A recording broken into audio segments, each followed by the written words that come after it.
Let T be a linear transformation from R3 to R3 with respect to standard basis E1, E2, E3 of R3.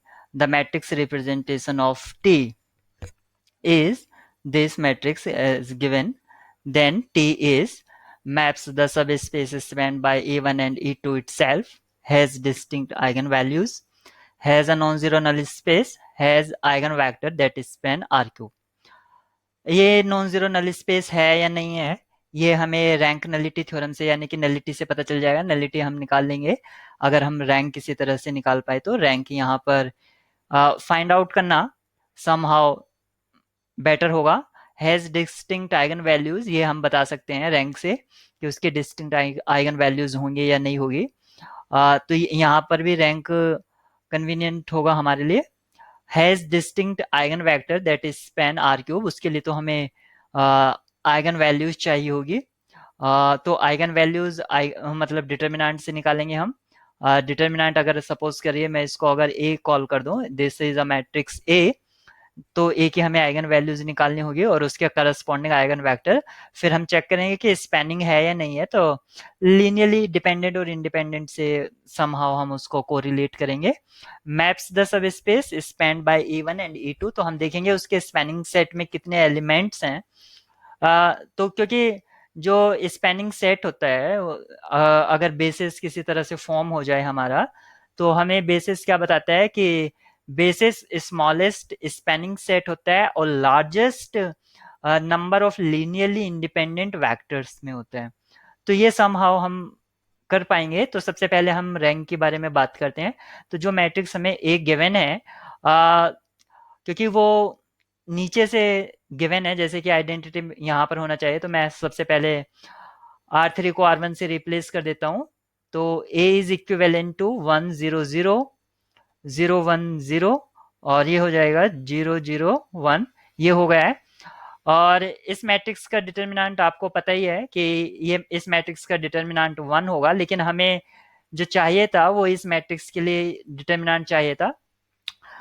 इस matrix का जो given ए का जो determinant होगा, क्योंकि हमने रो को ऊपर नीचे किया है और जब भी हम दो रो को इंटरचेंज करते हैं तो डिटर्मिनेंट में नेगेटिव साइन अपीयर हो जाता है। तो इसका जो डिटर्मिनेंट होगा वो -1 होगा।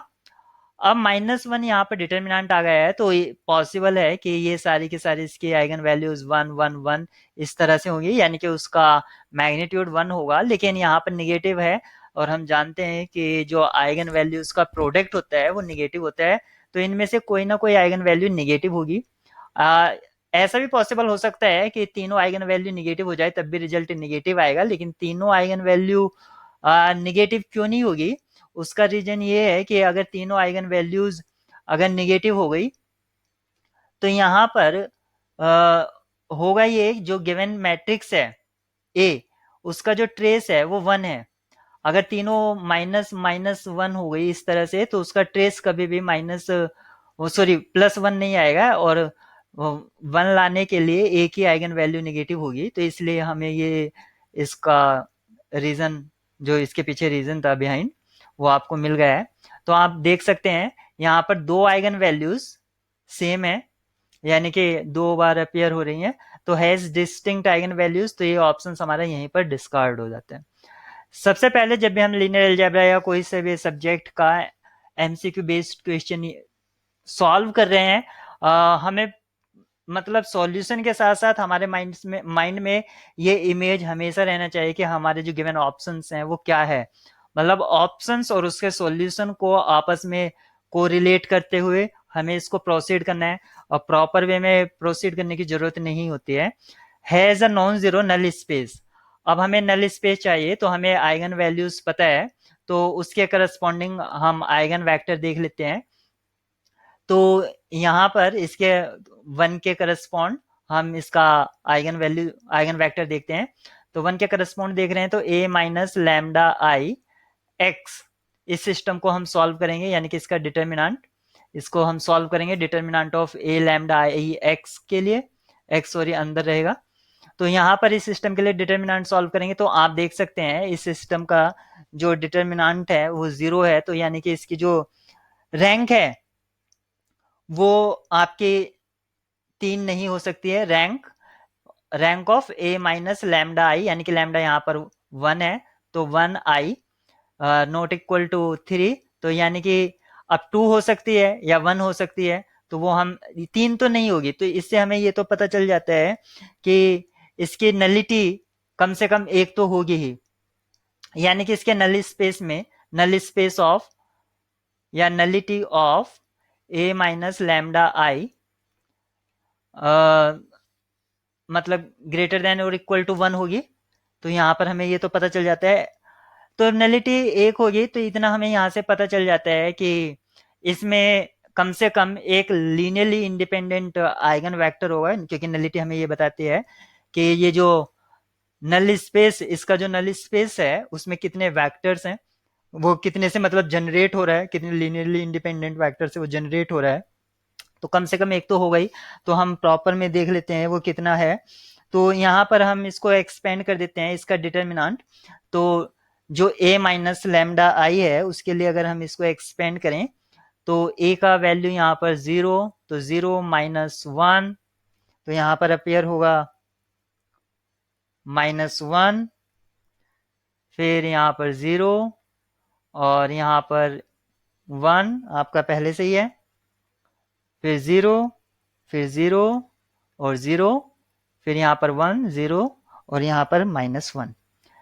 ये हो गया है। तो आप देख सकते हैं यहाँ पर फर्स्ट रो और लास्ट रो एक दूसरे के मल्टीपल हैं, यानी कि अगर किसी भी रो को निगेटिव से मल्टीप्लाई करा दिया जाए तो वो एक दूसरे को अपीयर हो जाएगा, यानी कि कन्वर्ट हो जाएगा, उसमें ट्रांसफॉर्म हो जाएगा। तो यहाँ पर आप देख सकते हैं जो एक दूसरे के मल्टीपल्स हैं, तो यहाँ पर इसका जो रैंक है वो 1 है। यहाँ पर आप देख सकते हैं ए माइनस लैम्डा आई का जो रैंक है, rank of A minus lambda I equal to 1। तो इसकी जो नलिटी है, नलिटी इसकी 2 हो गई, यानी कि यहाँ पर 2 लीनियरली इंडिपेंडेंट आइगन वेक्टर हैं। तो 1 के करस्पॉन्ड हमने सबसे पहले 1 के करस्पॉन्ड निकाला है, और वो जो आइगन वेक्टर हैं आप ए माइनस आई, और यहाँ से इसको सॉल्व करा सिस्टम को, तो आपको जो मिला वो -x+z=0। तो यहाँ से ये मिला आपको, तो यानी कि z=x, यानी कि x और z का वैल्यू सेम होगा, और दो लीनियरली इंडिपेंडेंट बनाना है, यानी कि x और z यहाँ पर सेम है। तो जो भी लें, यहाँ पर 1 से मैं इसको जनरेट करता हूँ, 1 1 ले लिया। यहाँ पर आप कुछ भी ले सकते हैं, यहाँ पर मैंने सपोज करो अगर मैं 0 ले लेता हूँ तो 0 0, और यहाँ पर मैं कुछ भी ले सकता हूँ, तो दो आइगन वेक्टर से यहाँ पर 1 ले लिया मैंने, और यहाँ पर मैं सपोज करो 0 ले लेता हूँ। तो ये दो आइगन वेक्टर हैं जो कि लीनियरली इंडिपेंडेंट हैं, एक दूसरे का मल्टीपल नहीं है। मल्टीपल इसलिए नहीं है क्योंकि जो जीरो की पोजीशन है वो डिफरेंट प्लेस पर है।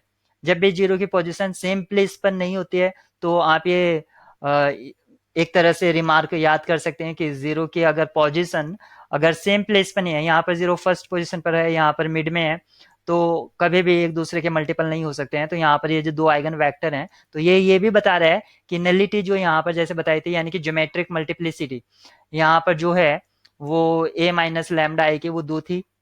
तो उससे भी हमें पता चल जाता है कि दो लीनियरली इंडिपेंडेंट आइगन वेक्टर हैं, और यहाँ से हमने ये दो लीनियरली इंडिपेंडेंट आइगन वेक्टर निकाल ले करस्पॉन्ड टू 1, मतलब इसका जो आइगन वैल्यू था 1 के करस्पॉन्ड निकाल। अब हम -1 के लिए देखेंगे, तो -1 के लिए देखने के लिए हमें ए और माइनस यहाँ पर अपीयर होता है, तो ए प्लस आइडेंटिटी मैट्रिक्स, इसका हम डिटर्मिनेंट चेक करेंगे। और वो एक्स आप ले लीजिए मत लीजिए उसको, उससे कोई इतना, क्योंकि हमें सिर्फ पर्टिकुलरली सॉल्व करना है, हमें इसका मतलब परफेक्ट वे में कैसे सॉल्यूशन करना है वो नहीं दिखाना है। तो a प्लस आई, यानी कि a में यहाँ पर जो डायगोनल एलिमेंट्स हैं उसमें 1 ऐड करना है, तो यहाँ पर सिर्फ 2 आ जाएगा, और यहाँ पर 1 1 आ जाएगा। तो 1 0 1 0 2 0 1 0 1, ये हमारा एक तरह से ये हुआ। और आप देख सकते हैं फर्स्ट और लास्ट रो यहाँ पर जो है एक दूसरे का मल्टीपल है, तो यहाँ पर जो इसकी रैंक है, यानी कि ए प्लस आइडेंटिटी मैट्रिक्स का जो रैंक है वो यहाँ पर आप देख सकते हैं।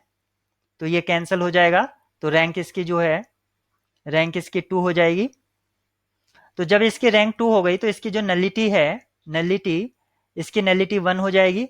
और नलिटी हमें बता रही है कि null space of A plus identity matrix का उसमें एक लीनियरली इंडिपेंडेंट आइगन वेक्टर होगा। तो आपको पता चला कि -1 के करस्पॉन्ड दो, सॉरी -1 के करस्पॉन्ड एक आइगन वेक्टर है और 1 के करस्पॉन्ड दो आइगन वेक्टर हैं, यानी कि कुल जो आइगन वेक्टर हैं, यहां से भी आप निकाल सकते हैं कि वो जो आइगन वेक्टर है वो किस तरह से दिखता है। तो आप यहां से जैसे चेक कर सकते हैं, 1 plus z, sorry x plus z equal to 0 इस मैट्रिक्स की हेल्प से, और यहाँ पर 2y इक्वल टू 0 यानी कि y इक्वल टू 0। और यहां से पता चल जाता है कि एक दूसरे के एडिटिव इनवर्स होंगे, यानी कि x और z जो है y 0 होगा, और एक दूसरे के एडिटिव इनवर्स, अगर यहाँ पर 1 ले लिया तो ये -1, ये एक आइगन वेक्टर हो गया। तो वो आप देख सकते हैं। तो total 3 linearly independent eigen vector हमें मिल गए हैं, 3। तो 3 लीनियरली इंडिपेंडेंट आइगन वेक्टर मिल गए हैं। तो आप देख सकते हैं, और वो डायमेंशन के इक्वल हो गया है, dimension of the domain vector space, जो डोमेन का वेक्टर स्पेस है उसके इक्वल हो गए हैं। तो ये बेसिस फॉर्म कर जाएगा, दिस विल फॉर्म बेसिस, और बेसिस फॉर्म करेगा तो ये स्पैनिंग सेट होगा। तो यहाँ पर लिखा है has eigen vector that span R cube, ये ऑप्शन यहाँ पर ट्रू हो जाएगा। और बेसिस में मैक्सिमम लीनियरली इंडिपेंडेंट होते हैं और स्मॉलेस्ट स्मॉलेस्ट स्पैनिंग सेट होता है। और लेकिन यहाँ पर कह रहा है कि ये तो 2 से हो रहा है, 2 से जनरेट हो जाएगा, और हम यहाँ पर बता रहे हैं कि 3 से। तो यानी कि ये ऑप्शंस इसलिए डिस्कार्ड हो गया। तो इस क्वेश्चन की जो ब्यूटी थी वो यही थी कि आपको किस तरह से एक दूसरे ऑप्शंस को कोरिलेट करते हुए इसका हमने सॉल्यूशन निकाला।